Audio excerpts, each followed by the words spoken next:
I thank you for all of the wise women who are here bringing your energy and your ideas and having a conversation with us today about health and housing. Improving the health of low-income families has really been the beautiful byproduct of Habitat for Humanity's work here in the Twin Cities for the last 30 years. And as we are thinking about our 30th year in the Twin Cities, which ends this calendar year, there's so much to celebrate. The best things to celebrate are that thousands of children are really growing in healthy, safe homes, and their lives are going to be changed forever. And so the impact of what you do is generational. But you know what? It's also a good time to look clearly at the challenges we face as a community as well. We know that inequality in housing really threatens the potential for the economic health and success of our region as a whole. We know that healthcare costs are a concern to all of us as consumers in this room, all of us as employers in this room, and it's also a very important issue. And though these ideas of affordable housing and healthcare reform can be abstract policy discussions and issues, really they hit home for real families every single day. And it is about the impact on families that we want to talk about today. We think that families can't be stable and strong and self-reliant if they are spending more than 50% of their income on their rent. It just is not sustainable for them. That means there's little money left over at the end of the day for health care, for drugs, for child care, for healthy food, and really to pay the heat bill. Housing costs are so high for low-income families that we hear all the time that families have to make really difficult choices about buying school shoes for their kids or a winter coat, or paying for their asthma or diabetes medication, or food for their family. And that kind of math problem that families that we serve at Habitat have to solve every single day to be able to support themselves is just a math problem that hurts my heart as well as my head. Our Twin Cities region is such a great place. We're known as a leader for so many fantastic things that we do, including the spirit of philanthropy, which is alive here in this room. But without real progress on this income equality issue, we risk being better known for our massive gap between those people who have and those people who do not have. And that's part of the conversation we'd love to have with you today. We take this issue really seriously at Twin Cities Habitat for Humanity. We're deep into planning our next strategic plan. We're looking at new ways to serve exponentially more families because it's so important at what we do. And we've had such great community support that have allowed us to be successful these last 30 years. And many of you have been involved in this mission for really a long time. I think I talked to someone today who's been volunteering with us for 9 years this morning, someone probably for 20 or so plus years. So if you have volunteered or donated or interviewed a family to be a successful family partner, just wave up your hands, will you, so we can see the work that has gone on in this community. And thank you for what you've done. And so it's kind of nice to know that there are people here for the first time, though, too, as well, because that's the opportunity for you to learn more and to get more engaged. So thank you to all of you who are new to the Habitat mission. Thanks for taking a chance and coming out to learn more with us today. By being here, you're part of a big movement that is really focused on eliminating poverty housing and making sure that everyone in our community has a safe and decent and affordable place to live. Well, today is going to be fun. We have some excellent speakers who are going to speak to this as you finish your lunch meal. And if you want to know some more detailed facts about the connection between healthy families and affordable housing, there are table tent cards on your tables where some of those facts are laid out for you. And we know that families' health actually improves when they become a Habitat homeowner. We did a wonderful survey recently of our current homeowners and heard that directly from them, which is pretty exciting. So the idea that kids can breathe easier when they're in a safe and affordable home is exciting, and that's because of community support from people like you. We know that when people are in Habitat homes, kids do better at school, and families have the chance to do better at work, and that's a great thing too. There's more money left over to fill prescriptions. There's a safe place to recover and recuperate from illnesses or injuries. So housing is really a game changer for so many people in our community. It connects us to better jobs, to better educational outcomes, and certainly health outcomes. And that's an investment that pays off for years and years. So, but what's really exciting to me, every time we build a Habitat home, in addition to all the fun stories we have about installing sheetrock, or putting in a window, or putting the trim in, or doing the framing, which is really fun, and all of you have participated as volunteers, know how fun that is. But what's really important to me is the story of our families who become our family partners. And I am excited to introduce to you one of our family partners. Her name is Yolanda Kinchelow. I met her in 2010.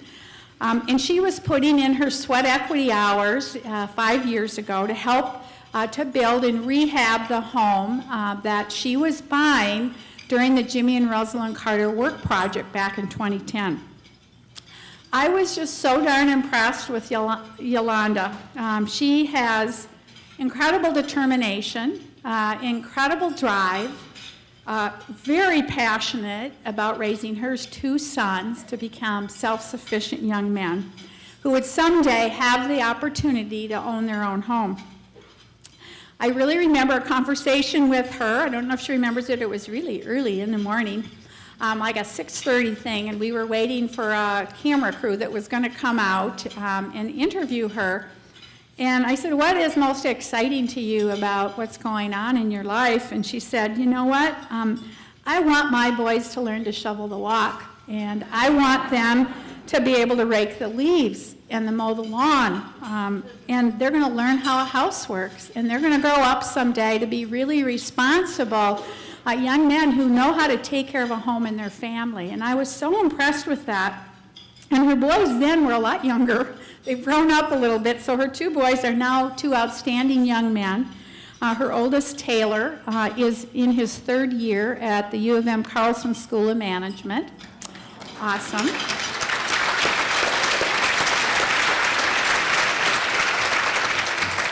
And she's excited and nervous because he's planning a study abroad trip. For any of us who've had kids who go do that, that's kind of brings out the anxiety in the moms. And her younger son, Dale, is a senior at Community of Peace Academy in St. Paul. And he is going to head off on a college tour himself with his church group soon.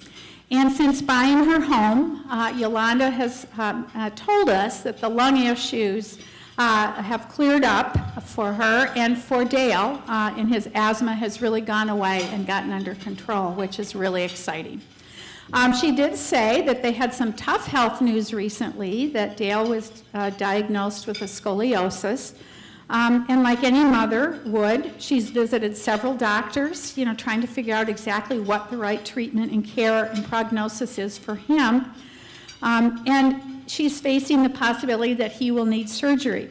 But she's very thankful that if he does need surgery, that he will have a home to recover in that's safe and healthy. And so that's another component of why healthy housing is connected to health outcomes.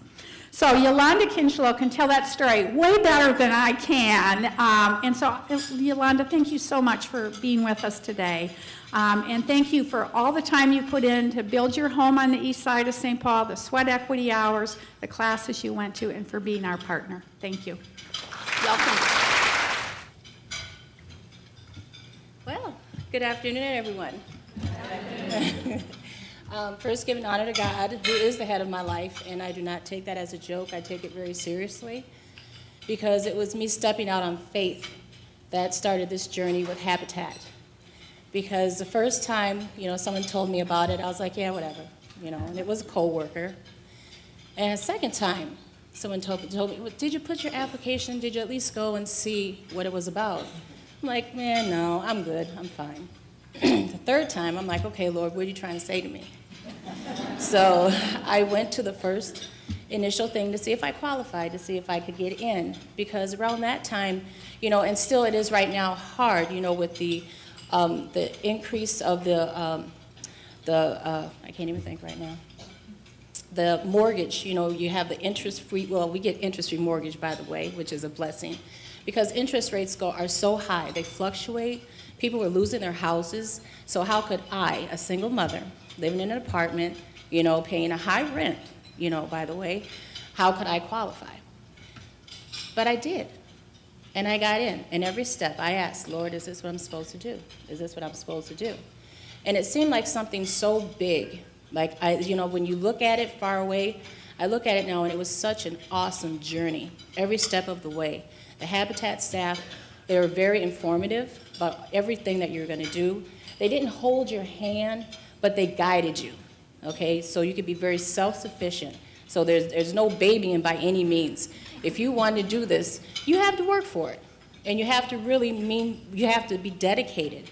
Because as you know, I'm sure you're all homeowners, it's not easy. But if you have a home anyway, and I told my kids, any place that we had, whether it's an apartment, an efficiency, you know, whatever, that is home. But to have a home was very important to me. I feel every child should grow up in a home, not to have to worry about the people next to you or underneath you or above you. Unfortunately, the apartment that we were in, the last one before we became homeowners, there was a shooting underneath us, random. When we moved in, the apartment was just beautiful. It was in a home environment setting, you know, the only apartment on the block, flower beds. But unfortunately, the management changed. The new management that came in, they just let anybody move in, okay? So we were running around in the wintertime opening the patio because it was so hot. I had asthma, my son had asthma, and it was just really bad. And unfortunately, I had a lung collapse. And so by the grace of God, I'm fine. Since I moved into my home, my son's asthma is gone. I have not had asthma-related incidents since.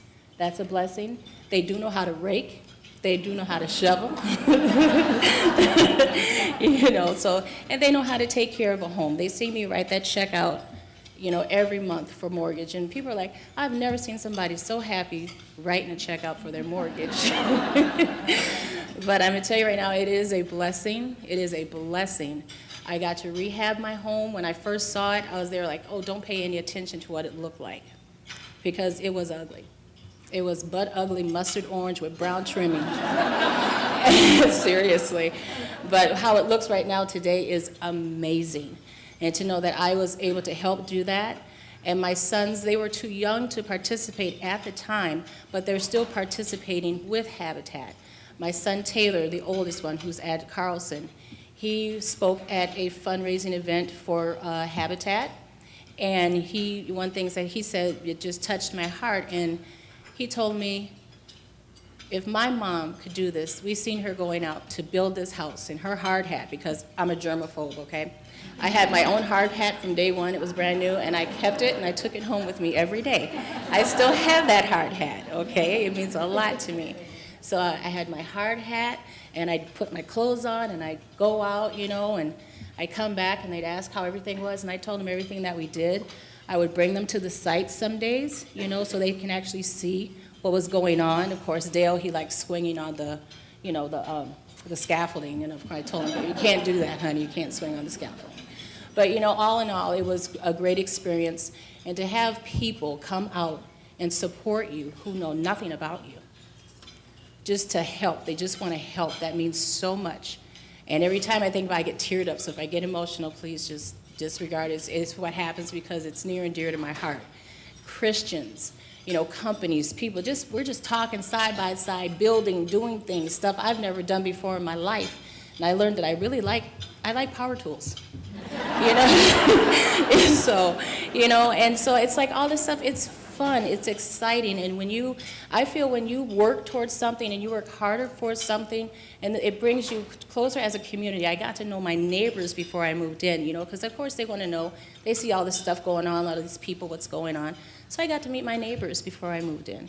You know, right now we're still good friends. We all are. We're a community, you know, and this is what I want for my young men. This is what we're lacking right now. When you're in an apartment, you know, and that's, hey, I'm not knocking apartments living for anybody, but for kids and family to have that foundation, to have that, to know who's around you.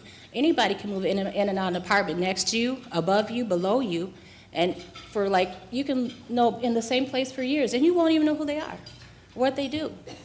But when you live in a community and environment, you know who your neighbors are. You know when something's not right. You come together, and that's an installment, and that's also where the safety comes in.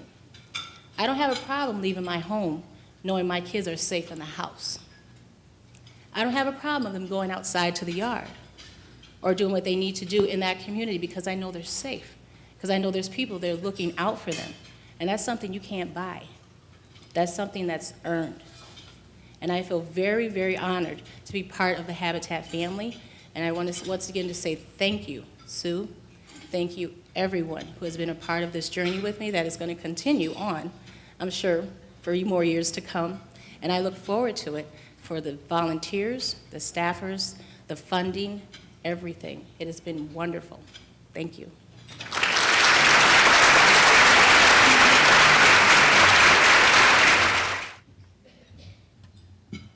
All right, she's pretty darn amazing, isn't she?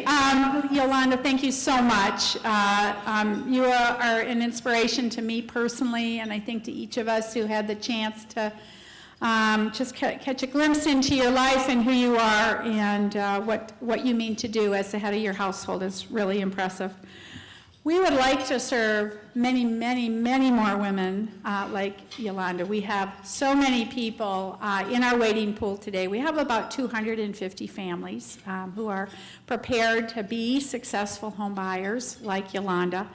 But we need you to make that happen. The Habitat model works because homeowners and buyers are prepared to succeed. They buy a home with a mortgage. They contribute hundreds of hours of sweat equities, and they also attend these wonderful, wonderful classes where they learn so much about being successful. So this model of stability and self-reliance really only works with you and your help and your gifts. So on your table, or supposedly on your table, is a silver tray of desserts, or it's coming. I can see them. They're coming towards you, which is wonderful, because you already have desserts on your table, but we love desserts, so that's great. And you know what else is even better than desserts, and two desserts, really, is giving. Because what makes people happier than giving and desserts at the same time? So people are going to come around to your table with a wonderful silver tray of little treats. And you know what? You can take one and make a gift. Or if you are one of those crazy people who doesn't really want to have two desserts, just take a card and make a gift. Both things will work really, really well. But just as you're thinking about this decision and this choice you have to make, and I'm going to give you a couple of minutes to do this, and it's okay to talk with each other and have a little fun and make a little noise, because giving is fundamentally something when you do it with other people, it feels even better than when you just do it by yourself. But when you're making a gift and thinking about your future and thinking about a family's future, and you're putting a number on this card that you feel like you would like to make a gift to commit to today, it's not just about a number. It's about what your values are, about what you believe in for the future of our community. And as you think about the number, think about a family. Think about a family you may know, you have met, who may be somebody who could in fact be a successful home buyer. So, have a little dessert, make an even bigger gift. The gift size doesn't have to be paired with the dessert size. So the bigger the number, the better. And there's no calories in making a bigger gift. You just have bigger impact. So have some fun with this. Get happy as you're thinking about it. Chat with people at your table a little bit, and I'll be back up in just a minute to introduce our panel. Thank you. Many people, of course, recognize Sharon as a former mayor of Minneapolis, a former Minneapolis council member for many, many years. She is today the Vice President of Government Affairs and Community Relations for Thomson Reuters. And she told me that Thomson Reuters is out building today. Yeah, go Thomson Reuters. She chairs the HCMC Board of Directors and is really involved and knowledgeable about health issues, and so it's exciting to have her. She also serves on the National Homeownership Preservation Foundation Board, so really looking at national housing issues. And then next to Sharon is Catherine Correa. Catherine, give Catherine a warm welcome.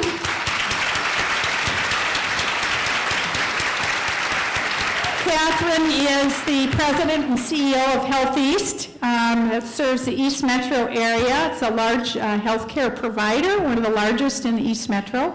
Has about 7,000 employees, and she has a tremendous expertise in building and transforming health systems. She has 3 decades of leadership experience in the health industry. And she was just out on Saturday when we were doing our Garage-a-Palooza Frogtown extravaganza, where we repaired 8 garages with 150 volunteers. So that was really quite a day. And then Dr. Penny Wheeler. Dr. Wheeler is the president and CEO of Alina Health. She's a board-certified obstetrician and gynecologist. She chairs the Minnesota Community Measurement Board focused on our region's health. She serves on the board of Portico Health Net, which is really focused on health care delivery for the uninsured. And she was named the Outstanding Healthcare Executive in Minnesota in 2012. Welcome. Thank you very much.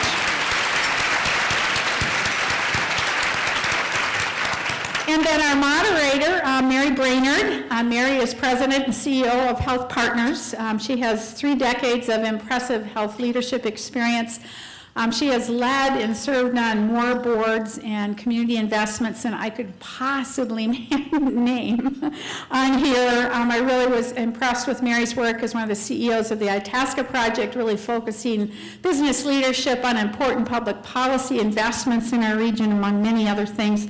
Serves on the St. Paul Foundation Board, the Minneapolis Federal Reserve, and so many others. She's a great friend of Habitat, a great supporter of our mission, and we're really excited to have Mary here to kick off our panel. So, welcome.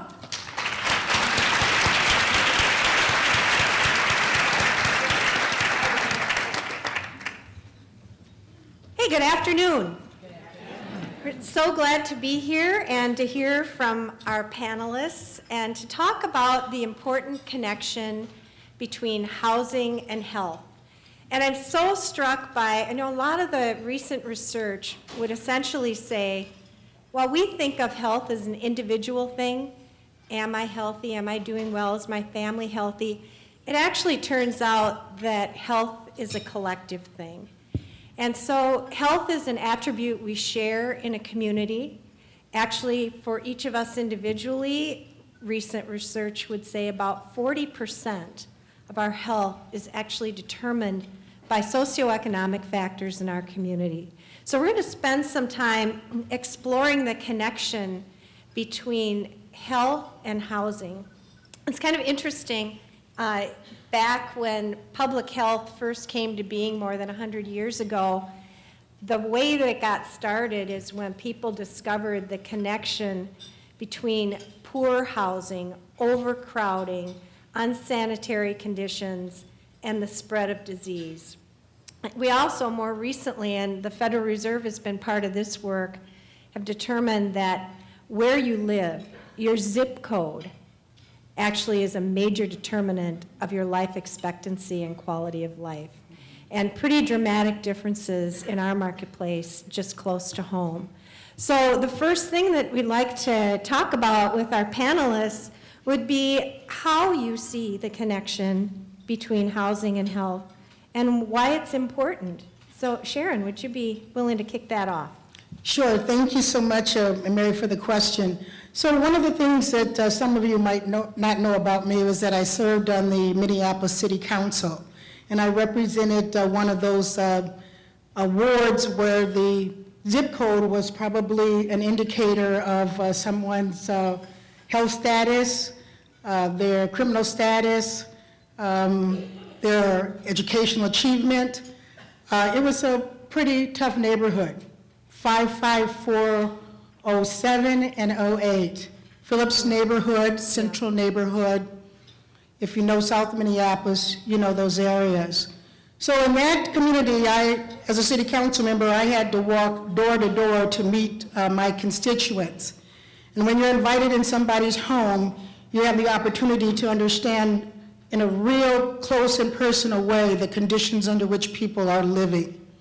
So I've seen apartments where 4 and 5 families are all living together in a 2-bedroom apartment. I've been to apartments to see the cockroaches are running across the floor in front of you, not afraid because people are sitting in the room as people commonly believe. Or I've seen the evidence of young children sleeping in bedrooms with rodents. And I've heard the mothers and the fathers complain about those problems and issues. And the thing that troubled me the most was that we had policies in place in our community that really could address these issues should we choose. And the sad fact was, for a lot of reasons, perhaps because of the zip code, because of the people who lived behind those doors, we failed to do so. So I'm excited that I'm living in a time and a part of a community that has really decided that that isn't the way we want our community members to live, regardless of their race, regardless of their income or their status in the community. Thank you. Catherine, do you want to comment? Sure. I'm going to just take it to the individual level, if we could, just for a moment, and just tell a little story that I think probably illustrates, because we can have data, but we need to see the faces behind the data sometimes. And I'll tell you a story about Don, and Don is a real patient. Of course, that's not his real name, but he was discharged from hospital. So Don had a chest wound from surgery, but also was obese, had uncontrolled diabetes, had anxiety, and depression. Unfortunately, Don also had a felony in his past, so he couldn't find secure housing. So our home care nurses were called in to take care of Don after, the chest wound, take care of that, make sure proper drainage and that it was healing. And the first place they went to was actually a condemned building. Well, home care workers weren't allowed to go into the condemned building where Don was living, unfortunately. Now, fortunately or not, you have to think about this, Don was able to secure housing with another friend.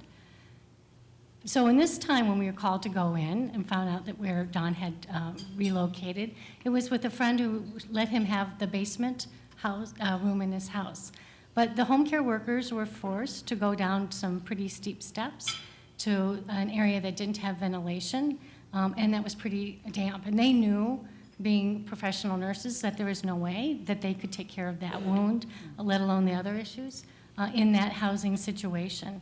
So they were left with the very hard decision for caregivers to make, and then they needed to do a referral for Don to be able to go back institutionally and get some care, as well as then to make the referral to Adult Protective Services.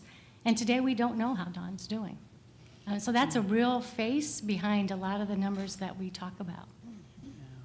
Wow, that's a Well, powerful story. that really brings it home with Yeah. the story, Catherine. I remember when I was first, I learned kind of early in my career as a physician. I'm an obstetrician gynecologist by trade, and then one of the last patients I saw both brought this home to me. So to continue on this storyline, one of the first patients I saw, I was so proud because I knew exactly how to treat her premature labor, knew exactly what she needed, what drugs we should put her on, what we should do.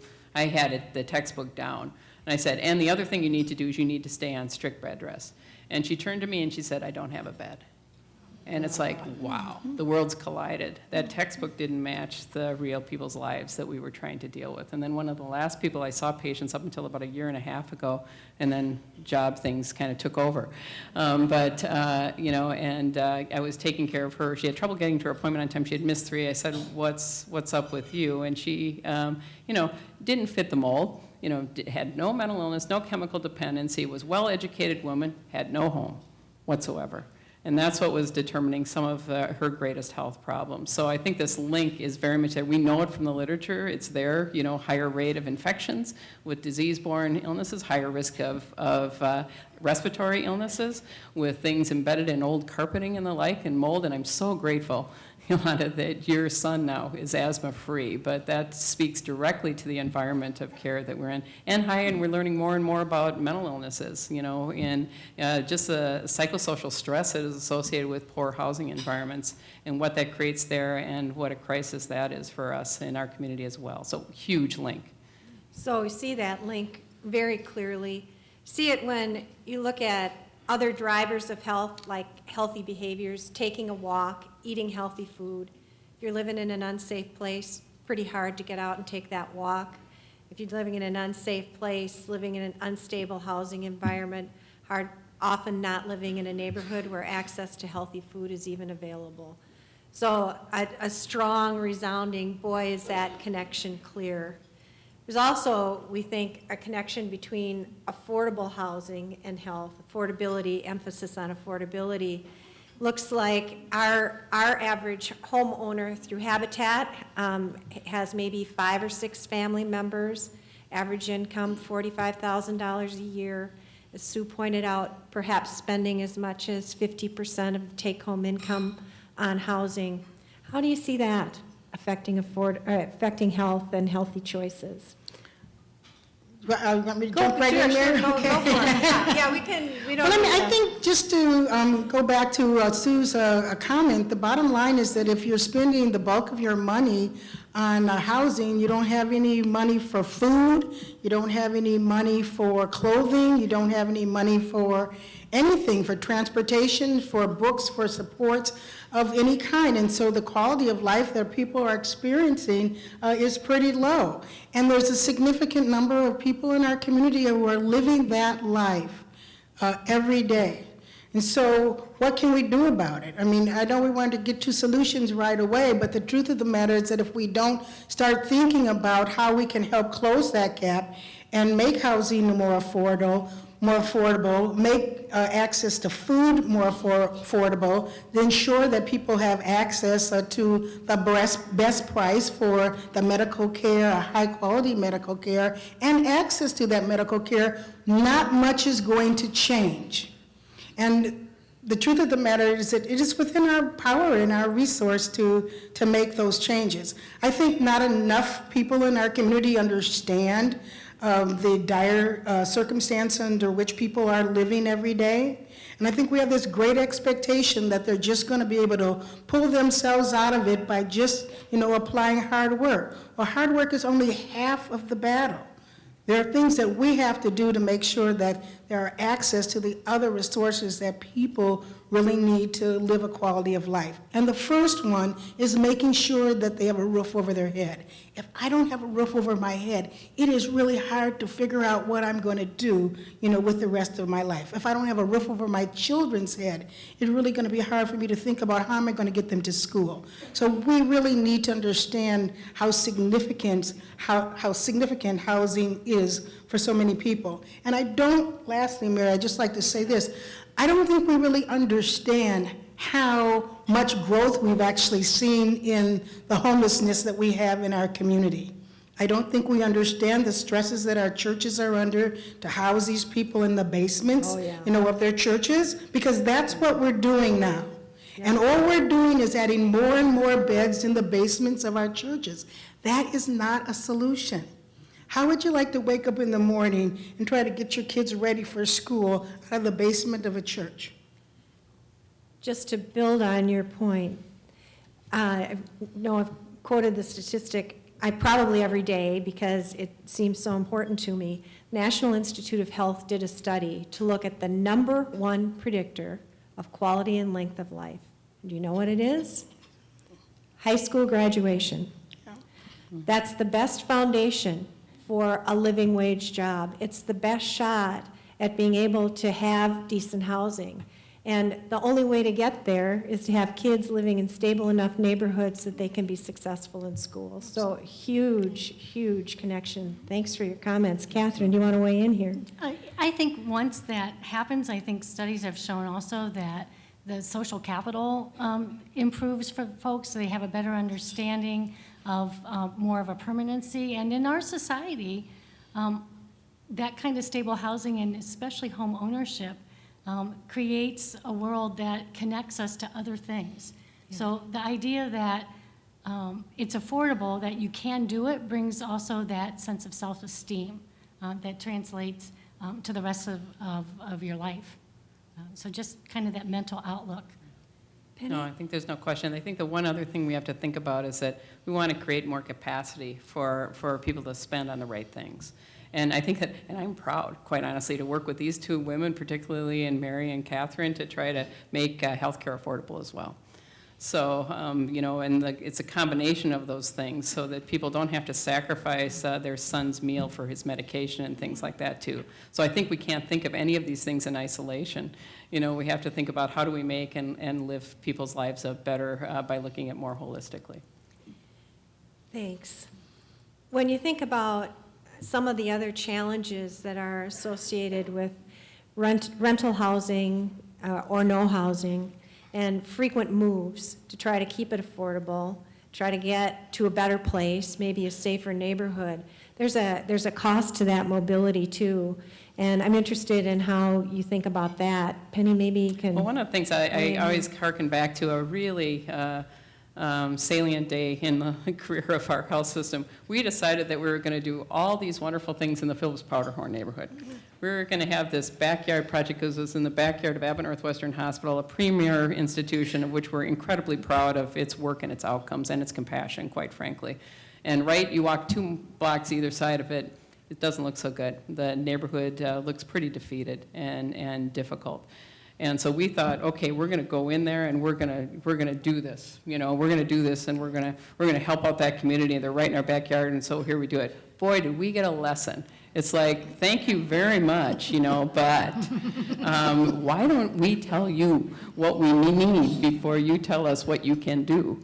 And, you know, to them and to the community, health was not an absence of illness. It was just the things we're talking about right now. And I think we're going into much deeper looks of what does health mean. I mean, it's Mary's statistic about education and that the number one predictor of health. What they told us is that, wait a minute, you know, again, we know hemoglobin A1Cs for the diabetics in our neighborhood are important, but guess what? We want to be safe.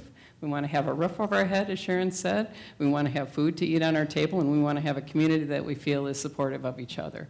And those are the most important things for us. So you get, you know, I think you have to have an open mind and lessons learned, and I think we're starting to realize in a much deeper way of what health means, and that was one of the biggest lessons I got, was in that room that day that you can't forget. It's a powerful story, and those things stick with you. Yeah. Yeah.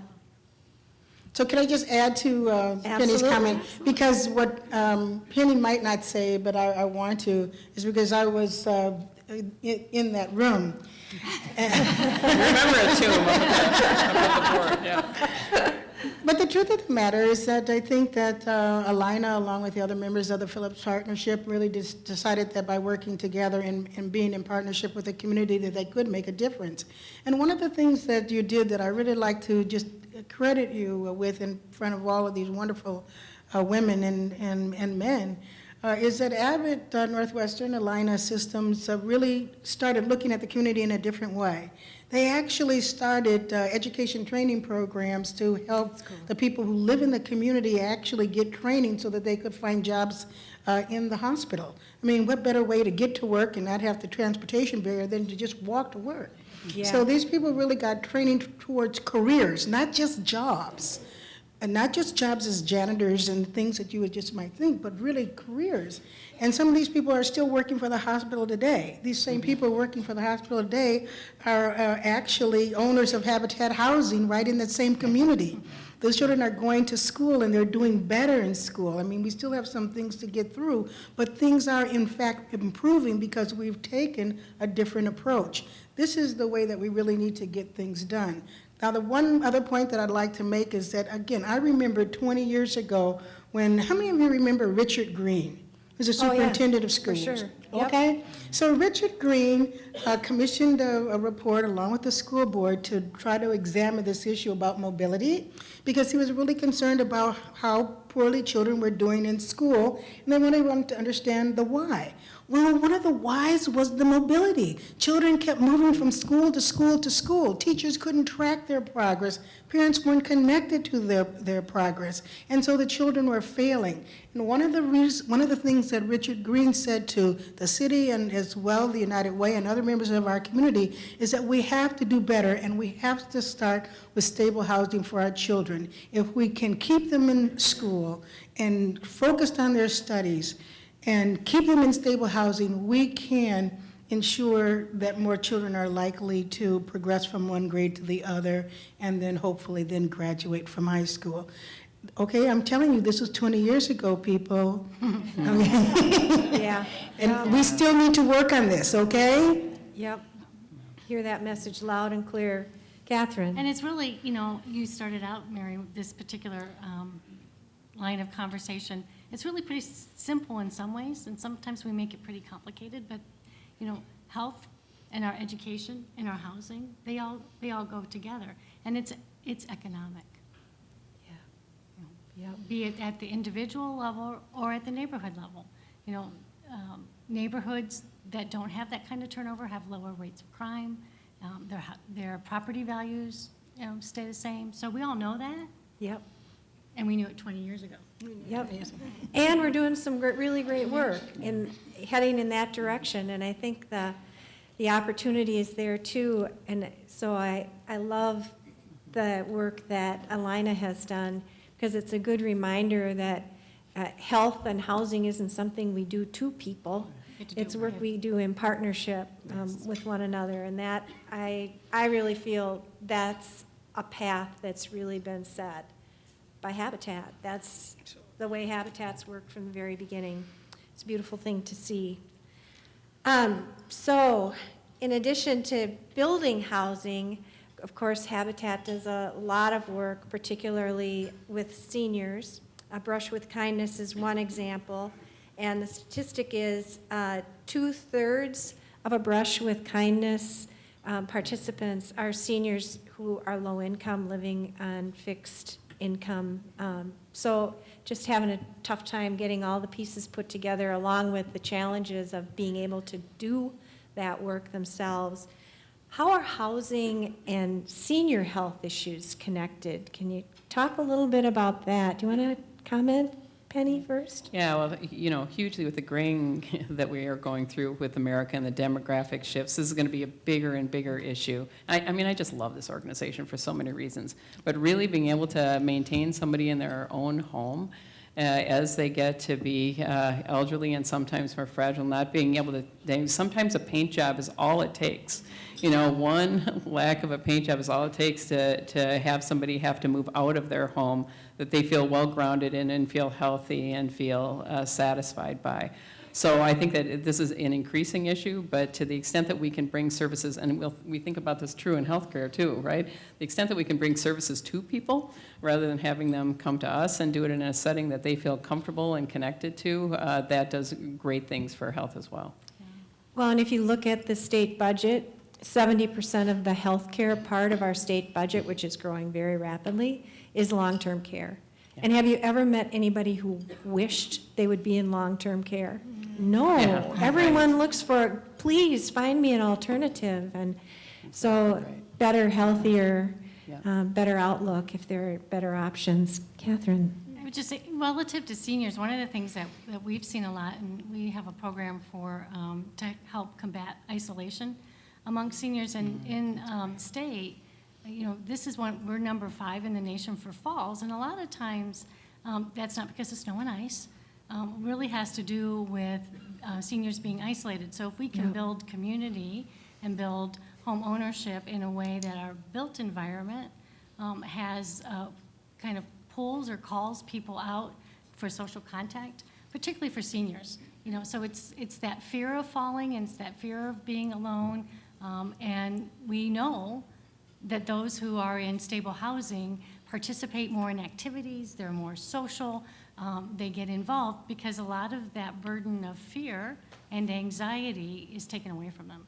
Yep. So it really is a twofold when it comes to seniors. So we're calling out really important at the early years of life and success in school. It's 8 and 80. Yeah, exactly. That's exactly right. Sharon, what would you add to that? You know, I was just going to tell you about an experience that I had. So I did Brush with Kindness, and I did Brush with Kindness, since we're talking zip codes, 55411. So that would be the north side of Minneapolis. And when we went over to the woman's house, she was an elderly woman. She was living alone, and her house was obviously missing paint, and the grass was overgrown. The backyard was full of weeds, etc.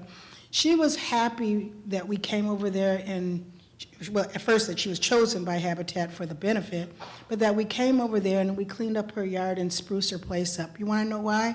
She felt like living in that house, she was a target, because it was clear her house was overgrown and that she was perhaps, vulnerable, and she thought that she was more of a target for crime because of the way that her house looked, and she couldn't figure out how to get it done herself. So, yeah, she was happy that that we did the work on her house, but she is really more happy that she felt safe in her house again. Boy, it's a huge thing, isn't it? Yes. Absolutely. No, this is a great, well, almost all women, and we're delighted the men are here too, who are here, so don't get me wrong. Thank you for being part of this. But it's a great opportunity with a panel of women to take a minute to talk about women's role in improving health in our community, and your perspectives on what particular kinds of things can women make a difference on in looking at health and housing. Catherine, you?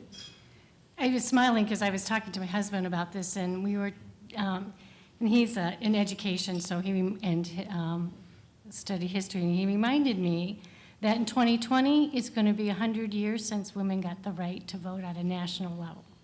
And that's probably been the single most important factor in really advancing child and maternal health, and probably, and he was making sure I knew this too, and his field, education. It's just not all about health, Catherine. Education too. So when I think about what women did almost 100 years ago, it kind of, starts me thinking about what could we be doing now, and what, in 30-20, what will they say about us? So what we can do is vote, right? And hold ourselves accountable for the people we elect and what decisions they make, when it comes down to it. Yeah. So leadership on policy, leadership in community. It's great. And we have power through our vote. Yep.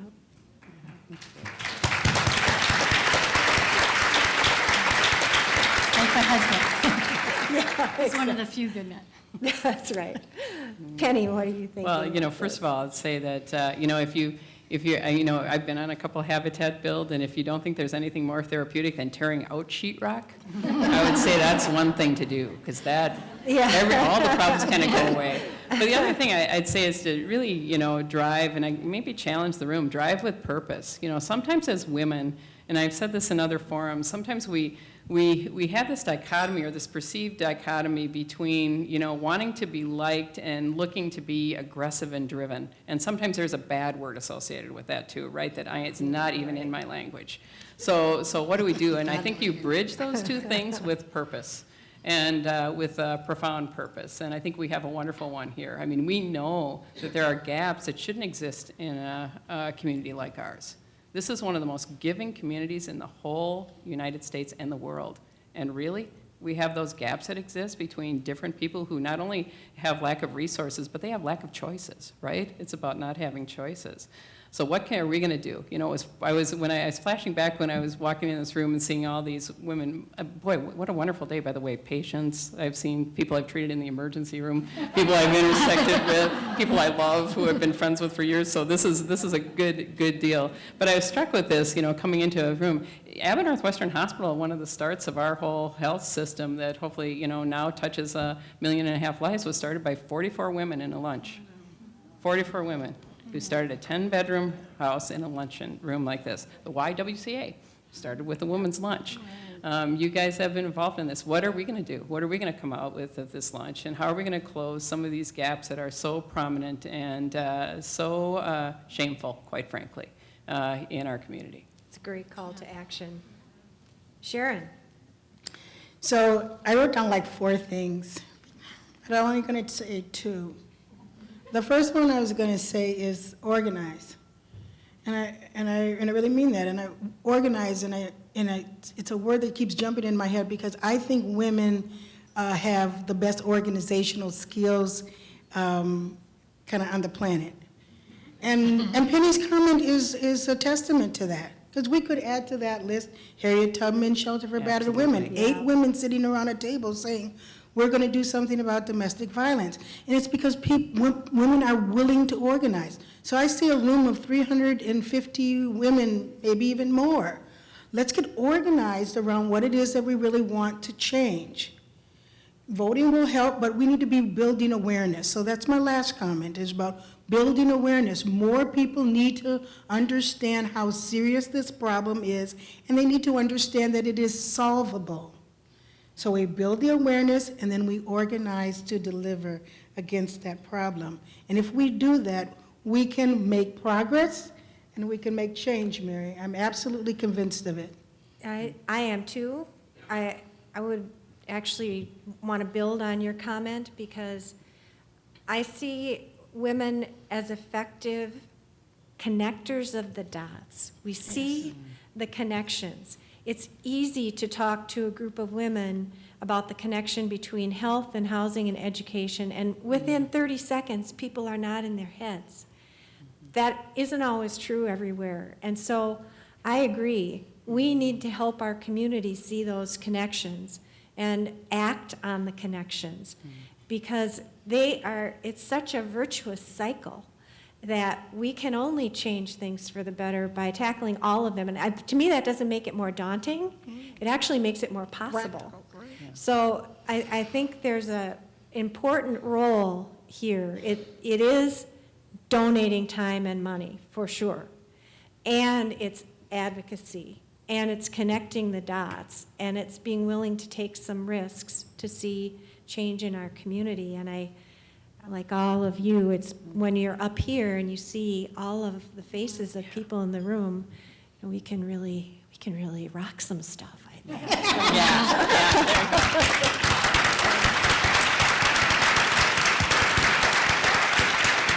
That was terrific, ladies. Thank you very much. I had fun. Thank you very much. Well, speaking of rocking some stuff, these women are so amazing. Thank you so much.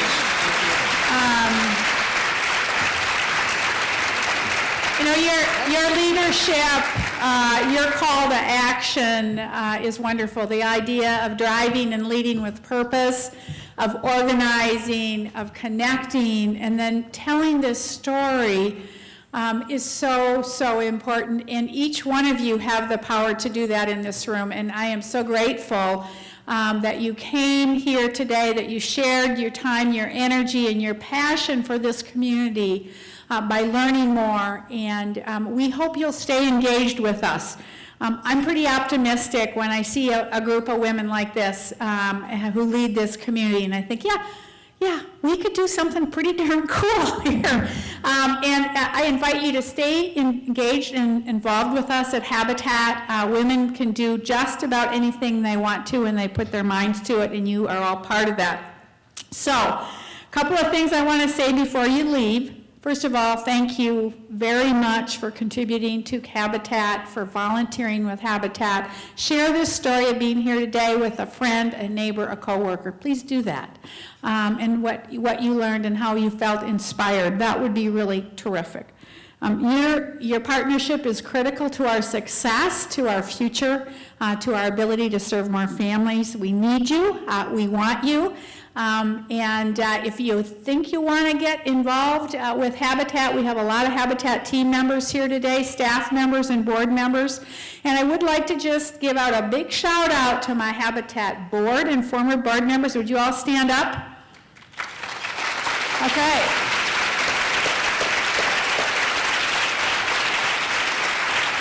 This is a dynamite group of women who put a lot of time and energy to helping us make this organization better and stronger and smarter, and thank you for that. And I'd also like to ask my Habitat staff to stand up, who do so many amazing things on every day.